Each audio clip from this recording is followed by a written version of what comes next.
ও বউ, বলি আর কটা মুড়ি দাও না। আহ, মেঘলা দিনে মুড়ি চিবোতে বেশ লাগছে। এখন থেকে একবেলা মুড়ি খেয়েই থাকবো, বুঝলে? চালের খরচা কমে যাবে। কিপটে দেখেছি বাবু, তোমার মতন মন হার কিপটে আমি কোথাও দেখিনি। দুবেলা ভাত না খেলে কাজ করার জন্য গায়ে জোর পাবে কোথায় শুনি? আরে বাহ, তোমার মাথায় কত বুদ্ধি! আমি তো এমনটা ভেবে দেখিনি। তা বাজারের থলে নিয়ে এসেছো কেন? তুমি কি বাজারে যাচ্ছ নাকি? এটাই বাকি আছে। শোনো, বাজার থেকে ফিরে আবার মুড়ি খেও। এখন থলে নিয়ে বাজারে যাও তো। চিংড়ি, পেঁয়াজ, আদা আর চাল ডাল নিয়ে আসবে। শোনো, যদি একটাও না নিয়ে আসো না, তবে তোমার মহা বিপদ, এই বলে দিলুম। চিংড়ি? ওরে বাপ রে! আমি একটু পানি খাবো। একটু কেন, এক কলসি পানি দেব। তবু বাড়িতে আজ চিংড়ি চাই। চিংড়ির তো বেজায় দাম বউ। অন্য কিছু নিয়ে আসি না, মানে ভালো কাটাপোনা। আসলে বাড়িতে তো কোনো ভোজ নেই, আমরা দুটি প্রাণী। এত খরচা করে কি হবে বলো? শোনো, আজ আমার মা আসবে। আমার মাকে আমি চিংড়ি ভুনা করে খাওয়াবো। তাড়াতাড়ি বাজারে যাও দেখি, আর ভালো দেখে চিংড়ি মাছ নিয়ে এসো। বড় বড় গলদা চিংড়ি চাই কিন্তু। বউ নয়তো যেন জ্বলন্ত আগুন।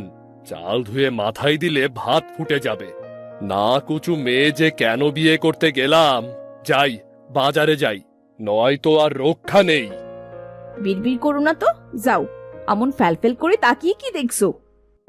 তোমাকে বউ? আহ, কি ভালো দেখতে তোমাকে। চলি বউ, বাজারটা করে আনি। কারো সাথে আবার গল্প করতে বসো না যেন। তাড়াতাড়ি বাজার নিয়ে আসবে। হ্যাঁ হ্যাঁ, তা তো বটেই। বিশ্বাস করো, আমি একমাত্র তোমাকে ছাড়া আর কাউকে ভয় পাই না। থলে নিয়ে মদন বাজারে গেল।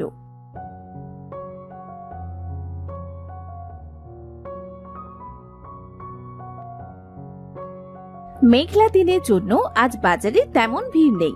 মদনকে মুদিওয়ালা ডাকতে শুরু করলো।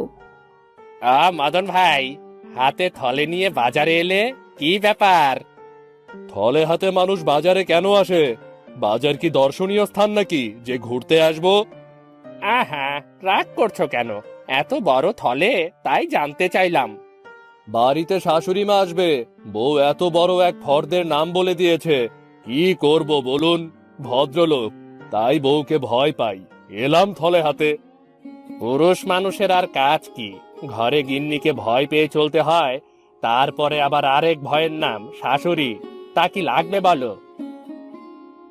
ভালো দেখে 5 সের চাল দাও, আর 1 সের ডাল, আর তেল দিও, সাথে মশলাও দিও।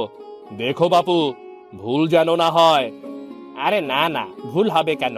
এই নাও মদন ভাই, আমি সব গুছিয়ে দিয়েছি। তোমার সব মিলিয়ে ওই 1000 টাকা হয়েছে। দাও দাও, থলে দাও। আর এই নাও তোমার টাকা। যাই, আবার মাছ কিনতে হবে, দেরি করলে চলবে না। মদন এলো মাছের দোকানে। মাছওয়ালা বসে মাছের মাছই তাড়াচ্ছিল। মদন ভাই, কি মাছ দেব? দেখো দেখো, সব একদম টাটকা। কাতলাটা দেখেছো? এখনো লাফালাফি করছে। না না না না, কাতলা নয়, আমার চিংড়ি চাই। আমাকে 1 সেরের মতো চিংড়ি দাও। বড় বড় দেখে দিও, শাশুড়ি খাবে। ছোট মাছ পাতে পড়লে আমার কিন্তু মান থাকবে না। তুমি কি বোকা মদন ভাই? শাশুড়িকে কেউ চিংড়ি মাছ খাওয়ায়? গোটা কাতলা নিয়ে যাও। মাথা দিয়ে মুড়ি ঘন্ট, আর সর্ষে দিয়ে বেগুন দিয়ে পাতলা ঝোল করে নিও। আহ, মজা করে খাবে, বুঝলে? আর তোমার গুণগান করবে। শাশুড়ি খুশি তো গিন্নি খুশি, আর সংসারে শান্তি। কি বলছো ভাই? কাতলা পেলে বউ শাশুড়ি দুজনেই খুশি হবে? সত্যিই তো। আমার দোকান দেখো না, এই দোকানে কত মাছ। তবে শ্বশুর বাড়ির কুটুম এলে আগে সবাই কাতলা নিয়ে যায়।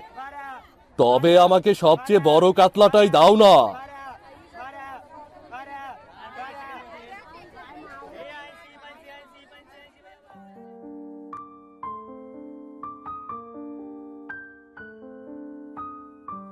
মাছ আর বাজার নিয়ে মদন ঘরে ফিরল, কিন্তু মদনের বউ রাগী চোখে চেয়ে আছে। এতক্ষণ লাগে? বলি এতক্ষণ লাগে বাজার নিয়ে আসতে? কেটে বেছে রান্না করতে তো আমার দুপুর গড়িয়ে বিকেল হয়ে যাবে। তাহলে খেতে কখন দেবো? হ্যাঁ, একটু পরেই তো বলবে খিদে পেয়েছে। একটা গোটা কাতলা এনেছি, মাথাটা ভালো করে মুড়ো ঘন্ট করো, আর বেগুন সর্ষে দিয়ে পাতলা কাতলা মাছের ঝোল করো। আহ, গরম ভাতে জমে যাবে। কাতলা কেন? চিংড়ি কোথায়? আমি তো তোমায় চিংড়ি আনতে বলেছিলাম। দোকানি তো বলল কাতলা পেলে বউ শাশুড়ি দুইজনেই খুশি। তোমাকে খুশি করতে গিয়ে দেখি তুমি রেগে লাল হয়ে যাচ্ছ। তখন সেখানে বড় বড় চিংড়ি ছুঁড়ে নিয়ে আসে মদনের শাশুড়ি। আহ, রাগ করছিস রে কেন মা? কি করেছে জামাই বাবাজি? জানিস তো সে বড্ড সরল সোজা মানুষ। আপনি এসেছেন মা, কেমন আছেন? আপনার শরীর ভালো আছে তো? কেমন আর থাকবো বাবা, বয়স হয়েছে, শরীরে নানাবিধ রোগ বাসা বেঁধেছে। নেমা, আমাদের ঘেরের চিংড়ি মাছ নিয়ে এলাম তোদের জন্যে। জমিয়ে চিংড়ি ভোনা করে দিস জামাইকে। আপনার জন্য আমি মস্ত কাতলা মাছ এনেছি মা, আপনি খাবেন তো? নিশ্চয়ই খাবো বাবা। আসলে চিংড়িটা এই বয়সে আর হজম হতে চায় না। কাতলার পাতলা ছলি এখন অমৃত। চল মা, আমিও তোর হাতে হাত লাগাচ্ছি। চলো মা, কতদিন বাদে তুমি এলে।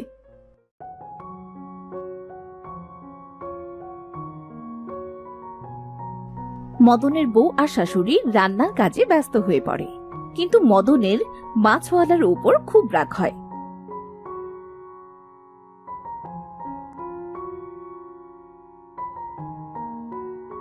সে গিয়ে রাস্তার পাশের একটা গাছের নিচে বসে থাকে। বেটা বিট কেলে মাছওয়ালা, এ পথ দিয়েই তো তোকে ফিরতে হবে। আজ একবার তোকে পাই। আমাকে ভুল ভাল মাছ গছিয়ে দেওয়া, তাই না? আমি মোটেও বোকা নই।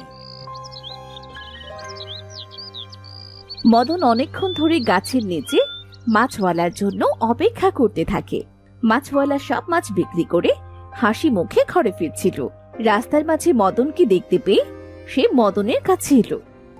ও কি মদন ভাই, তোমার বদন অমন শুকনো কেন? বৌঠান কি বকেছে নাকি? অত বড় মাছ দেখে কেউ বকতে পারে? না না, তুমি নিশ্চয় কিছু করেছো। না, ওসব নয়। তবে কি হয়েছে একটু খোলাসা করে বলো তো মদন ভাই, তোমার কি কোনো অসুবিধা হয়েছে? আমি তো তোমার জন্য এখানে দাঁড়িয়ে আছি। আমার জন্য? আমি কি করেছি? চাইলাম চিংড়ি, আর তুমি আমাকে ভুল ভাল বলে কাতলা গছিয়ে দিলে। জানো না, শাশুড়ি মা সময় মতো না এলে বউ আঁশবটি দিয়ে আমার ছাল ছাড়াতো। আমি তো এতদিন যা দেখেছি তাই বলেছি, তুমিই বা টাকা দিয়ে নিতে গেলে কেন? নিজে দোষ করে এখন আবার আমাকে দোষী বানানো হচ্ছে, তাই না? আমি তোমার এতদিনের খদ্দের, আমাকে এমন করে ঠকানো? না না, কাজটা তুমি একদম ঠিক করনি। তোমার সাথে আমি আড়ি করে দেব। আমার সাথে আড়ি করলে তো তোমার লোকসান হবে মদন ভাই। আমি ছাড়া তো আর কেউ মাছ বিক্রি করে না। বৌঠান মাছ কিনতে পাঠালে তুমি তখন কি করবে? তাও তো ঠিক কথা। কি করি বলো তো? তোমাকে কি মাফ করে দেব এবারের মতো? ওদিকে একে একে মদনের বউ সব রান্না শেষ করলো। কি ব্যাপার, এত দেরি হচ্ছে যে? চিংড়ির নাম শুনলে তো তার খিদে পেয়ে যায়। আজ তো রান্নাও হয়ে গেল, তবুও যে তার কোনো খবর নেই। অমন করে মুখ না করলেও পারতি রে মা। জামাই বড্ড সহজ সরল, মনে কষ্ট পেয়েছে হয়তো। মারে, এত রাগ ভালো নয় রে মা। আমি এমন রাগি না হলে এই সংসারটা যে ভেসে যাবে মা।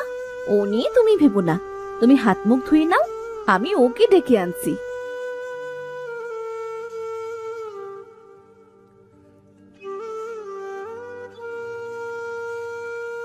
মদনের বউ হাঁটতে হাঁটতে এলো মদনের কাছে।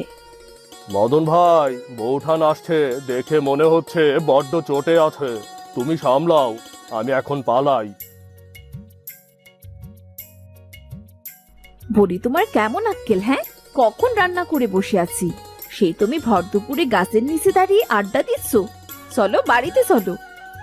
তুমি আমাকে নিতে এসেছো বউ? তুমি কি ভালো? আমার না বড্ড খিদে পেয়েছে গো। সে কি আমি জানি না? আজ অনেক রান্না হয়েছে, মাও তোমার জন্য অপেক্ষা করছে। চলো, আজ মন ভরে চিংড়ি ভুনা দিয়ে ভাত খাবে, সাথে মুড়ি ঘন্ট, কাতলা মাছ ভাজা আর কাতলা বেগুনের পাতলা ঝোল। আহ, শুনেই জিভে জল চলে আসছে। চলো বউ, বাড়ি চলো।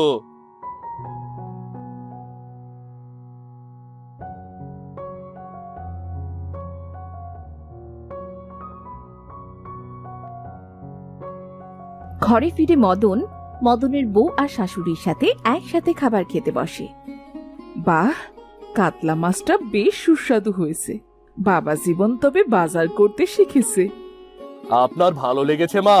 আপনি খুশি হয়েছেন? হ্যাঁ বাবা, খুব খুশি হয়েছি। আমাদের ওখানে আর এমন মাছ কোথায় পাওয়া যায়? সকলেই চিংড়ি চাষে মন দিয়েছে। বেশ, মা যখন খুশি তখন আর মাছওয়ালার সাথে আরই করব না। ওকে মাফ করে দিলাম। সামনে খাবার নিয়ে বসে আবারও কথা বলছো? চিংড়ি ভুনাটা কেমন হয়েছে বলো তো? আহ, অমৃত। তোমার হাতের সব রান্নাই তো মজাদার। তোমার মতো রাঁধতে কেউ জানে না বউ। একটু চিংড়ি ভুনা চেকে দেখুন। ও ঠিক আছে, তোমরা মন ভরে খাও। আমি তো কটা দিন আসি, বেশ জমিয়ে দিন কাটাবো তোমাদের সাথে। ঠিক আছে মা, নাও মা, চিংড়ি নাও। হার দিস না, পারবো না রে।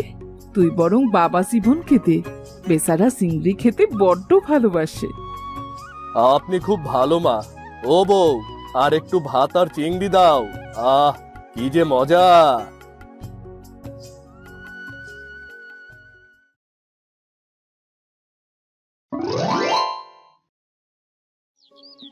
এক গ্রামে রূপা আর রূপার মা বসবাস করত। তাদের দিন ভালোই কাটছিল। রূপার বাবা কাজের জন্য বেশ কিছুদিন আগে বাড়ির বাইরে গিয়েছে। আজ কতদিন হয়ে গেল, মানুষটার একটা খবরও পেলাম না। আসবো আসবো বলে তো বাড়িতেও এলো না। কতদিন যেমন টেনে টুনে সংসার চালাবো। মেয়েটা তো আমার বায়না করে না, তবে মনে তো চাই মেয়েটার পাতে দুবেলা ভালো খাবার তুলে দিতে। ও বিধাতা, একটু মুখ তুলে চাও, এভাবে যে আর চলছে না। ভাত বাড়তে বাড়তে বিড়বিড় করছিল রূপার মা। খাবার বেড়ে সে মেয়ের কাছে এলো।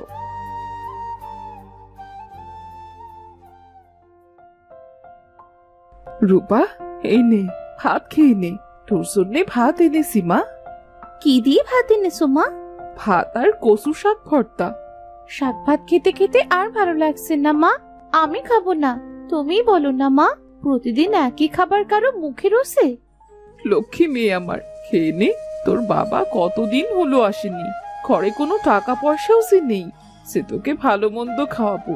শাক কিনতে পয়সা লাগে না মা, তাই শাক ভাতই জুটছে। ঘরে যে চালও বাড়ন্ত, জানি না না খেয়ে থাকতে হবে কিনা। মা, আমি মাছ ভাত খেতে চাই, মাংস খেতে চাই মা। কমপক্ষে আমায় তো সবজি ভাত খেতে দেবে। আমি আর শাক খেতে পারবো না মা, শাক খেলে আমার গলায় ধরে। এই যে দেখ, আমি ভাত মাখিয়ে ভাগ করে দিয়েছি। এটা হলো উট পাখির ডিম, এইটা হলো মুরগির ডিম, আর এটা হলো বকের ডিম, এইটা হলো চড়ুই পাখির ডিম। এই নে, সবগুলো একটা একটা করে খেয়ে নে তো দেখি। আগে ছোটবেলায় এসব বলে বোকা বানিয়ে খাওয়াতে মা। এখন কি আমি আর ছোট আছি? বড় হয়ে গেছি, এখন আমি সবই বুঝি মা। তুমি আমাকে মাছ ভাত না হলে সবজি দিয়ে ভাত খেতে দাও। আমি শাক ভাত আর খাবো না। তোর বাবা বাড়ি ফিরলে বলবো তোর জন্যে মস্ত একখানা সারা পোনা আনতে। এখন খেয়ে নে তো মা।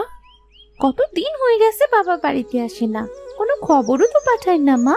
বাবা কি আমাদের ভুলে গেছে মা? তোর বোকা মেয়ে, ঘরের কথা কেউ ভুলতে পারে? তবে আমারও চিন্তা হচ্ছে, হয়তো তোর বাবা কাউকে দিয়ে খবর পাঠানোর মানুষ পাচ্ছে না, ওই জন্যই খবর পাঠাচ্ছে না। আবার নিজেও হয়তো সময় করে আসতে পারছে না রে মা। বাবার আর শহরের থেকে কাজ নেই, এবার বাড়ি এলে বাবাকে আর যেতেই দেব না। বাবা গ্রামে কাজ করলে 2 পয়সা কম পাবে, আমরা ডাল ভাত খেয়ে থাকবো, সেও তো অনেক ভালো মা। তোর বাবাও কি আমাদের ছেড়ে থাকতে চায় বল? কিন্তু কি করবে, গ্রামে তো কাজ নেই বললেই চলে। আর তাছাড়া সে তো মেয়ের বাবা, কন্যা দায় বলেও তো একটা কথা আছে। টাকা পয়সা না থাকলে তোকে ভালো ঘরে যে বিয়েও দিতে পারবো না। কে বিয়ে করতে চায়? আমি তোমাদের ছেড়ে কোথাও যাব না মা। না গেলে তো তোকে শাক ভাত খেয়ে দিন কাটাতে হবে রে মা। সে হয় হোক, তবু আমি তোমাকে আর বাবাকে ছেড়ে কোথাও যাব না। সব সময় আমি তোমাদের সাথেই থাকবো। আর তোমরাও কি আমাকে ছেড়ে থাকতে পারবে? সে তখন দেখা যাবে, এখন চুপটি করে খেয়ে নে তো দেখি। কিছুক্ষণ পর রূপাদের বাড়িতে ওদের প্রতিবেশী লাল মিয়া এলো। কি গো রূপার মা, বাড়িতে আছো? রূপা, ও রূপা। হ্যাঁ, বাড়িতেই আছি ভাইজান। হঠাৎ আপনি? তা কি মনে করে আমাদের বাড়িতে? একটা খারাপ খবর দিতে আসলাম তোমাদের বাড়িতে। খারাপ খবর? কি খারাপ খবর? রূপার বাবা মারা গিয়েছে। কাজে যাওয়ার পর রূপার বাবা দুর্ঘটনায় সব শেষ। কোনো খোঁজ খবর না পাওয়ায় রূপার বাবার দাফন হয়ে গিয়েছে। আমি খবর পেলাম, তাই তোমাদেরকেও জানাতে আসলাম। মা, বাবা মারা গিয়েছে। বাবা আর আসবে না মা। হাই বিধাতা, হে তুমি আমার সাথে কি করলে? এবার আমি কি করব? আমার মেয়েটাকে নিয়ে কেমন করে দিন কাটাবো? হায় হায় হায়, হে আমার কি সর্বনাশ হলো! ওরে রূপা রে, তোর বাবা যে আর কোনো দিন ফিরবে না রে। ও বাবা গো, তোমায় শেষবারের মতো একবার চোখের দেখাটাও দেখতে পেলাম না। তোমার সাথে কোনো কথাও বলতে পারলাম না। এবার মা বকলে আমায় মায়ের হাত থেকে কে বাঁচাবে বাবা? ও বাবা, বাবা তুমি কোথায় আছো বাবা? তুমি কি আমার কথা শুনতে পাচ্ছ বাবা? তোমরা শান্ত হও। দেখো, এখন তোমাদের সময়টা ভালো না। তবে তোমরা এমন করে কেঁদো না গো। বিধাতা তোমাদের সহায় হন। আমি বরং চলি। এই খবর শুনে রূপা আর রূপার মা ভীষণ কাঁদতে থাকে। তারা অনেক চিন্তায় পড়ে যায়। তারা এবার কিভাবে দিন কাটাবে, কিভাবে জীবন যাপন করবে। কিছুদিন পর রূপার মা চিন্তা করে কিছু একটা করবে। মা, বাবা তো মারা গেছে। এখন আমাদেরই কিছু করতে হবে, না হলে আমাদের সংসার চলবে কি করে মা? হ্যাঁ রে মা, আমিও তাই ভাবছি। তোর বাবা মারা গেছে, এখন আমারই কিছু করা দরকার। কিন্তু তুমি কি করবে মা? তুমি যে কাজই করবে আমি কিন্তু তোমায় সাহায্য করব মা। কিছু একটা তো করতেই হবে। আর তুই কি করবি? তুই তো ছোট মানুষ রে। কাল লাল মিয়া ভাইজানকে বলে দেখি তাদের বাড়িতে কোনো কাজ দেয়া যায় কিনা। ঘরের কাজ ছাড়া যে আমি কোনো কাজও জানি না।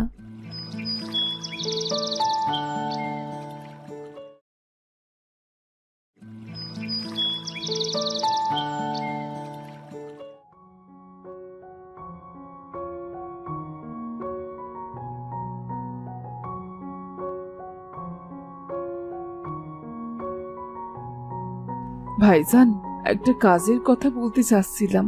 আসলে আমি আপনাদের ঘরে কাজ করতে চাই। আপনাদের বাড়িতে কি কোনো লোক লাগবে? আমি সব কাজ করে দেব। শুধু আমাদের মা মেয়েকে দুবেলা খাবার দিলেই হবে। আমাদের বাড়িতে কোনো কাজের লোকের দরকার নেই।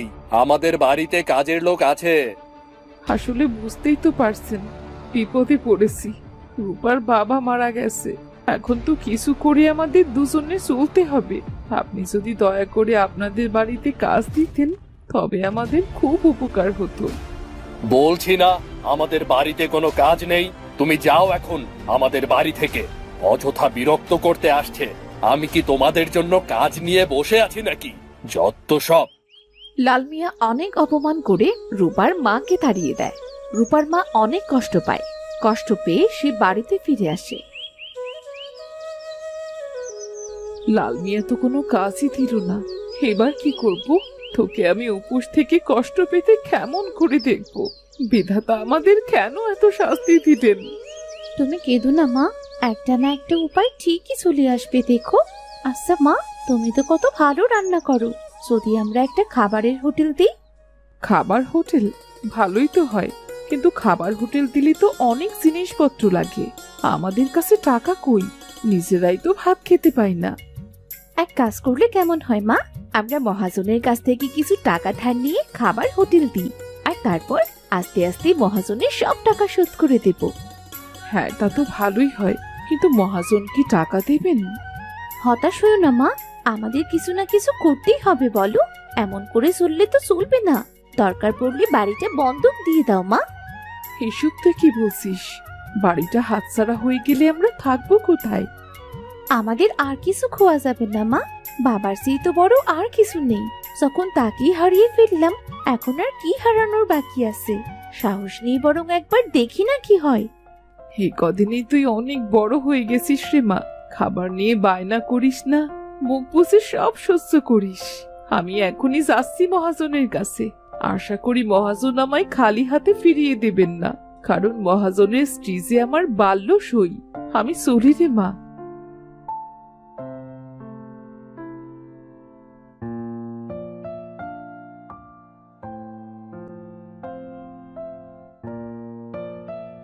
তারপর রূপার মা মহাজনের কাছ থেকে কিছু টাকা ধার নিয়ে আসে।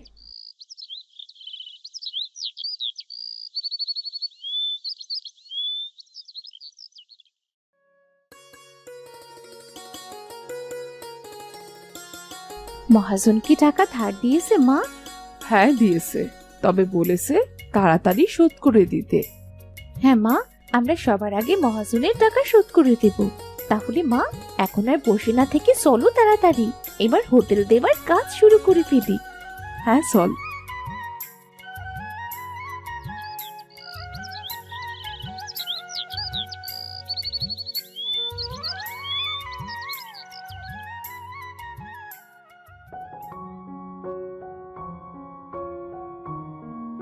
তারপর রূপা ও রূপার মা মিলে একটা হোটেল দেয়।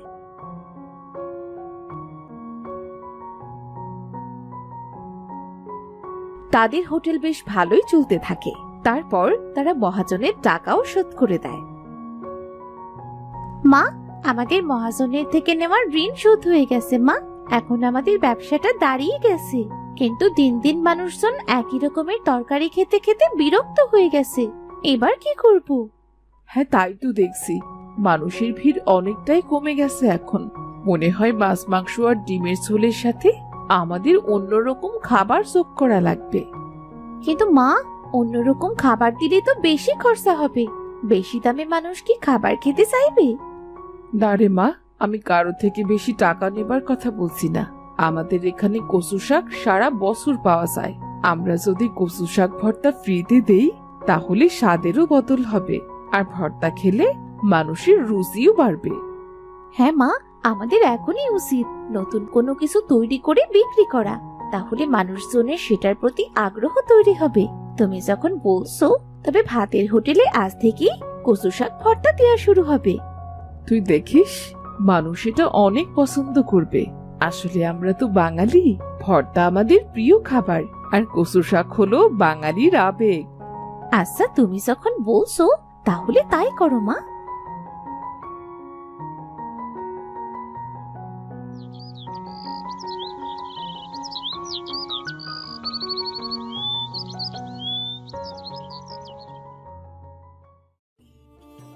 তারপর রূপার মা বুদ্ধি করে কচু পাতার ভর্তা বিক্রি শুরু করলো। ভাতের হোটেলে ভর্তা সহ আবারও খাবার অনেক ভালো বিক্রি হতে শুরু করলো। মা, সত্যি তোমার বুদ্ধি অনেক কাজে লেগেছে। কচু পাতা ভর্তা বিক্রি করার পর থেকে মানুষজন অনেক ভিড় করছে খাবার জন্যে। তোকে বলেছিলাম না, মানুষজন অনেক পছন্দ করবে। হ্যাঁ মা, তুমি ঠিকই বলেছিলে। তোমার হাতের কচু পাতার ভর্তার জবাব নেই মা। সত্যি বলতে তোমার হাতের সব রান্নাই অনেক মজা। মায়ের হাতের রান্না মজা হবে না তো কার হাতের রান্না মজা হবে?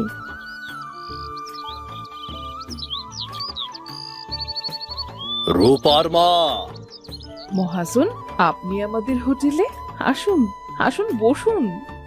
বসবো না রূপার মা, এ পথ দিয়ে যাচ্ছিলাম।